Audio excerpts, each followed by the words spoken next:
Hey guys, and welcome back to another episode. So here we are. We are almost 1 year away from when this tree came down during the Helene Hurricane last year. It's September 14th, and I believe Helene hit us around September 27th last year. So we're like a week away from this tree having been down for about a year. This is the biggest sugar maple tree that I've ever seen. I remember when I first saw this tree standing, I did actually tap it 1 year for maple syrup. And then the next year we got hit with Helene, and then this brought this tree down.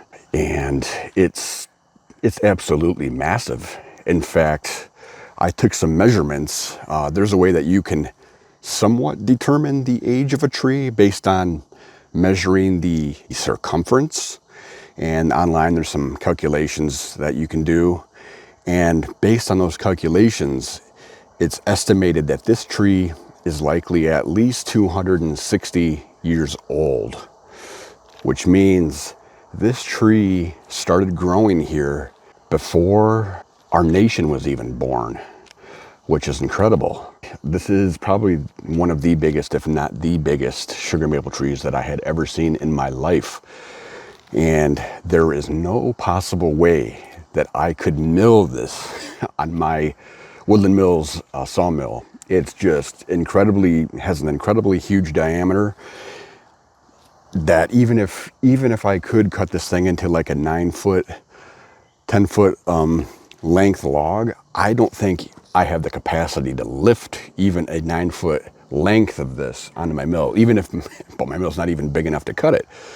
So what I am going to do is cut this into cookie slabs. I think that this tree, the diameter of it would make really awesome, like smaller circular kitchen tables. And based on the age of this tree, I think there may be a chance that it could have some cavities inside that would be perfect for, epoxy resin. Either way, it's like I said, it's been about a year, and it's time that I start working on this. Now, the chainsaw that I've had a steel Farm Boss chainsaw that I've had for like the last 15 or so years. There was no way that thing was even going to put a dent in this. No possible way I could even cut through this log. Even if I were to somehow figure out a way to go all the way around it, I still couldn't cut through it. So last October, so it's almost been a year now, I picked up this Husqvarna 592 XP with a 36-inch bar. And this is like second down from their biggest saw they make. And it's a beast, and I have not used it yet. I didn't even put gas and oil in it until just a couple of days ago, and I've had this thing for almost a year now. I needed a saw this big to cut through something like this. And I also have some other trees on my property that are not this big, but they're big enough to warrant getting a much bigger saw than what I had. And this happened to have been on sale last October when I got it, which was the reason why I got it. It was several $100s cheaper than the comparable sized steel chainsaw. And I've heard, you got, just like Ford and Chevy, you got people who are loyal to Steel or Husqvarna, and I've heard good things about both. And I've had a great steel that I've used for, like I said, like 15 years. It's never given me any issues, so I'm hoping that I don't regret the fact that I picked up a Husqvarna. But I think I'll do pretty well. It's not like I'm not a logger, so I'm not going to use this thing excessively. It's going to be for just a handful of jobs here and there whenever I come across a big giant tree that I need to cut. Otherwise, it's too big for your typical bucking and stuff. And I'm certainly never going to fell a tree that needs something this size, because I am not a tree feller by any stretch. And I'm not even really a fantastic bucker either. I've cut a lot of firewood over the years, but this is going to be a first for me in both cutting a log this size. I've never cut even close to cutting something this size, and using a chainsaw of this size. So I have to admit that I am a little bit nervous You can see I'm not kneeling down or anything. I am standing up, and this is how high this is. I mean, there is some little bit of space between the log and the ground right here.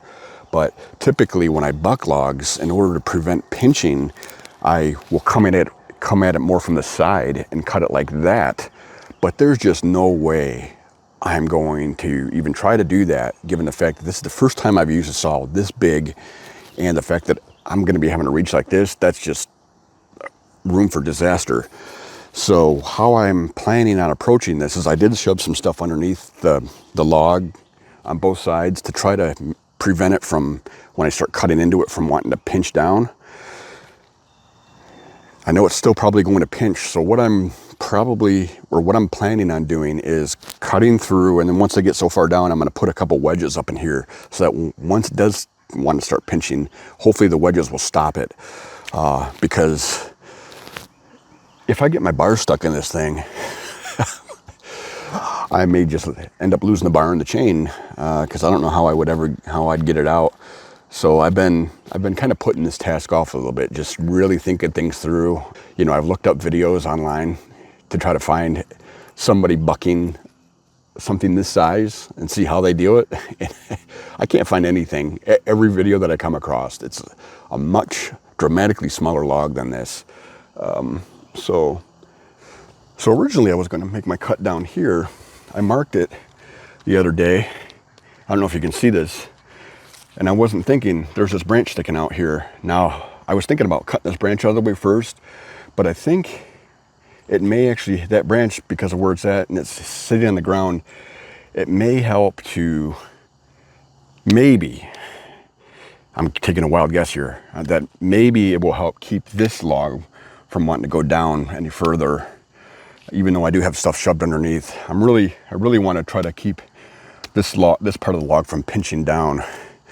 This log probably won't pinch, this part of the log probably won't pinch down at all, because you can't even see the full length of this thing. It goes way far that way, and it's completely resting on the ground over there. It's just kind of hanging over a bit of a ledge right here. So this is probably going to be this part's probably going to be what wants to pinch down. So we'll see. So I think what I'm going to actually do is I'm going to cut away from that. I'm going to make my first cut about right here. And this is going to be the most challenging part, because once I can get my first slab taken out of this log, then I won't have to deal with pinching anymore.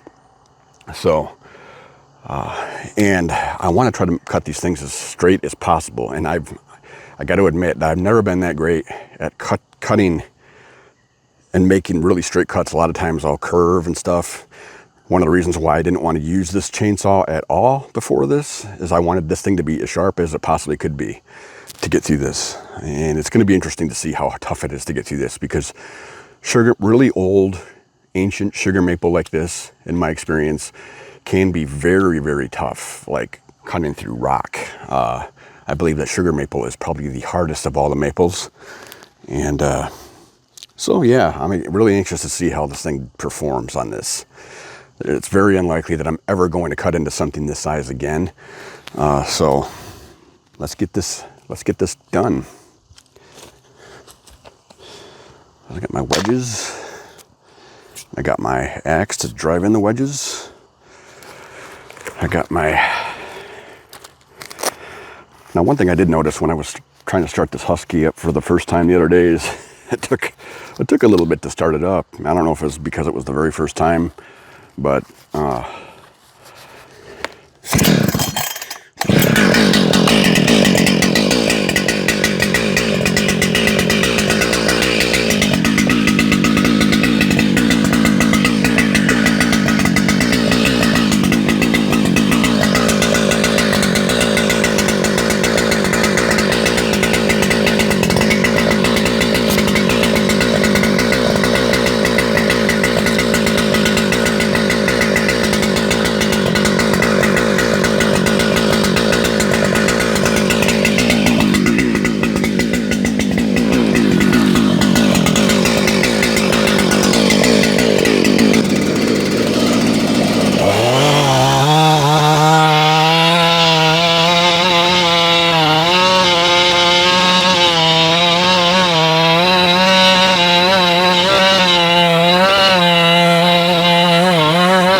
Whew, worked up a bit of a sweat there.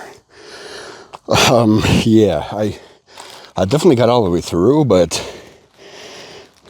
I can't tell because I had to go a couple different cuts in. Like the chain, even 36-inch bar wasn't long enough to get all the way through the other side, at least a certain part of the log. So when I made my other cut on the other side, I'm not entirely sure that it was cutting along the same line. So it'll be interesting to see if I can knock this out of here. I figured that this first cut, slab cut, was going to be the challenge.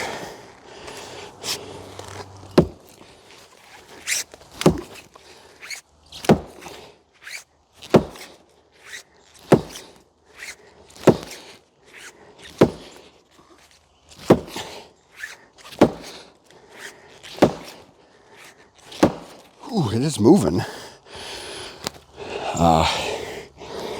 But yeah, this is probably, it doesn't really feel like it's pinched down on it.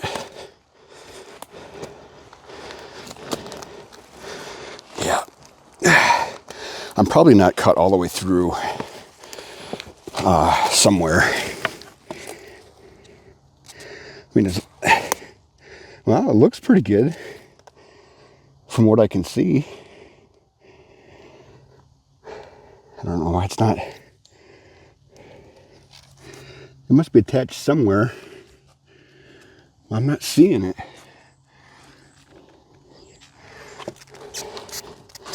Maybe there's just enough pressure on here to, maybe if I take these out, that'll help.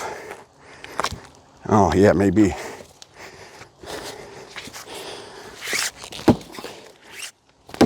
It's definitely still attached somewhere.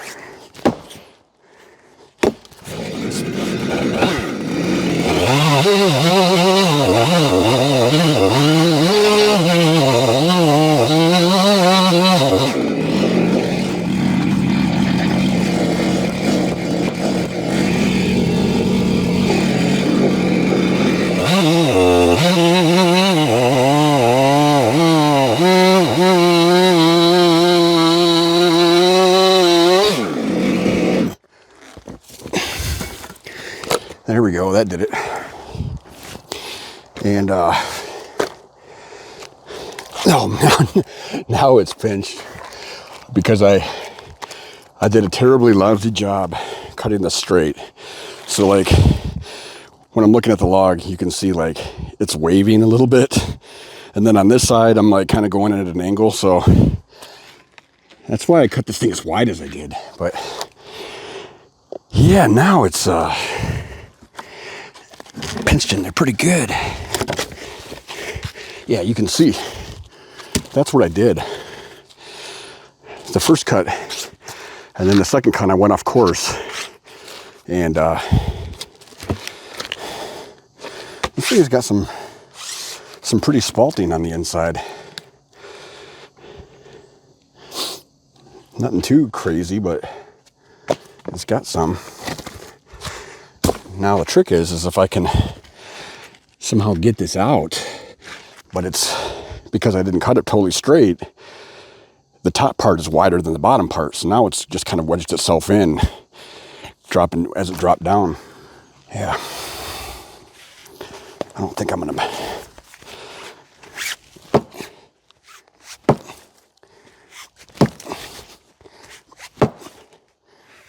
I'm slowly moving it.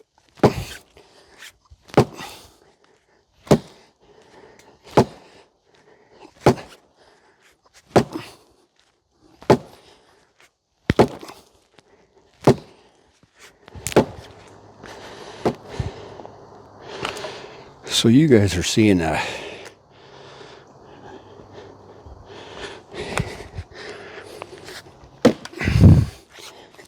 that's better.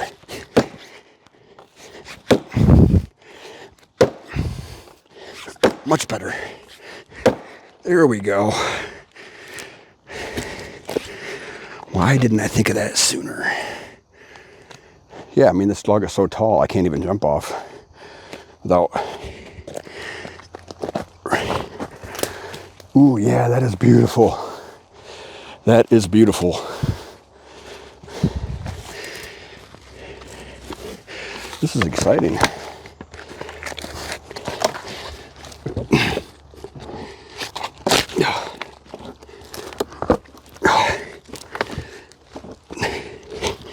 Courtesy of my terrible cutting. Wow, yeah, that is pretty. Very pretty. All right, so I finally got that out. What I ended up having to do is I had to use my chainsaw to just cut through that little spot where it was hanging up, where it was kind of wedged in there. And unfortunately, I was not paying close enough attention, and there was a rock right underneath, and my chain hit it.